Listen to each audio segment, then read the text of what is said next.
In a small village at the foot of a mountain lived an old Zen master named Hashin. His home was simple, built of wood and surrounded by a garden where an old plum tree grew. Every day, Hashin would sit beneath that tree to meditate, quietly observing how the seasons slowly changed around him. One morning, a young disciple arrived at the master's door with a restless heart. "Master," the young man said, "I have lost everything I loved, my friends, my dreams. Even hope seems to have faded. How can I find peace when everything around me is falling apart?"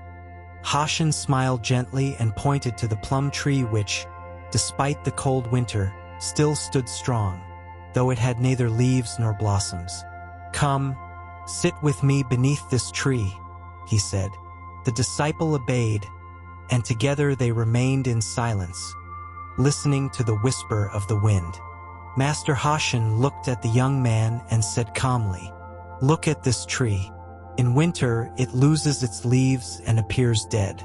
But inside, the sap still flows, and what is essential remains hidden, waiting for the right moment to be reborn." The disciple watched in silence. He felt the cold, but also a deep stillness that began to calm his mind.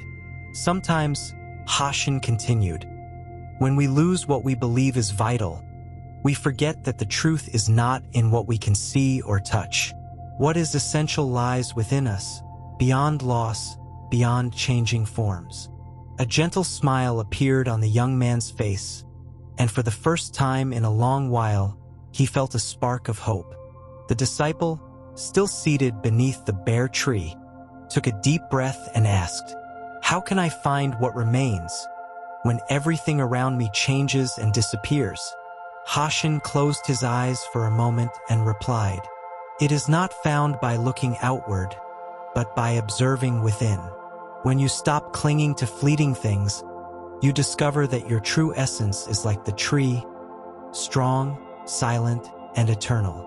The wind played with the branches of the plum tree, and though the cold lingered, the young man felt a serene warmth in his chest. "Life changes," the master said, "but what you are cannot be touched or destroyed. What is essential remains, like the light that keeps shining behind the clouds." The disciple closed his eyes and let the master's words slowly sink into his heart. He imagined his inner self as that tree, silent, yet full of invisible life. Hashin, noticing the calm beginning to emerge, spoke in a gentle voice. "Imagine that every thought and worry is like a leaf falling in autumn. Don't cling to them, let them fall. And remember, the tree remains standing, strong and serene, because what matters is not the leaves, but the root." The young man took a deeper breath, feeling that something within him had not been lost, but was simply waiting for its time to bloom again. The afternoon grew still, and the sun slowly descended, painting the sky in golden hues. Master Hashin slowly stood and touched the trunk of the plum tree, which at first glance seemed dry, yet still held warmth in its wood. "This tree does not fear the winter because it knows its nature," he said. "It is not fooled by the appearance of scarcity or the absence of leaves. It knows that, in silence, its essence remains, and that it will soon come back to life." The disciple, gazing at the tree, began to understand that his own essence was the same. Something deep and unchanging, untouched by sorrow or loss.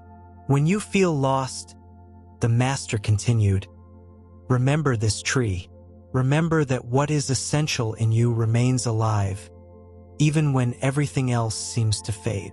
The wind carried a faint scent of plum, and the young man smiled, feeling at peace. The young disciple closed his eyes and let the scent of the plum tree fill his mind and heart.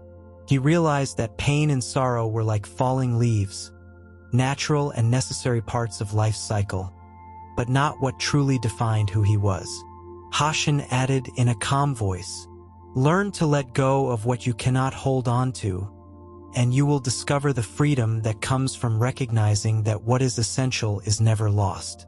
It is the invisible root that supports all that can be seen. The young man took a deep breath, feeling how that truth began to soothe the inner storm he carried within. Every experience, every loss, is a gift, the master continued, for it invites you to look beyond, to what always remains. Your essence, pure and serene.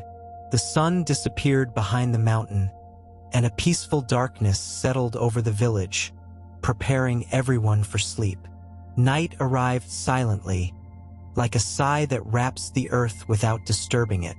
The sky turned into a deep ocean of stars, and the full, round moon hung serenely over Master Hashin's garden. The disciple, still sitting beside the tree, felt that the darkness was not an absence, but a different kind of light. He was no longer afraid.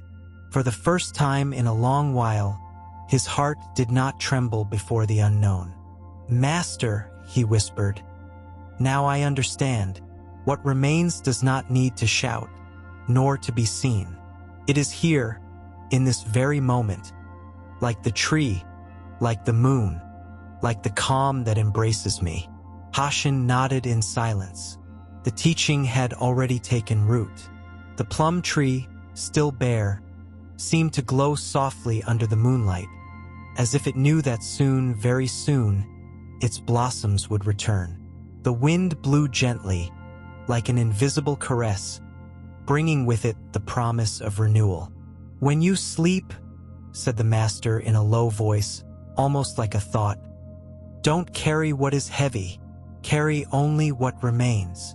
And so, in that garden asleep under the stars, the disciple lay down beside the tree, feeling that he needed nothing more.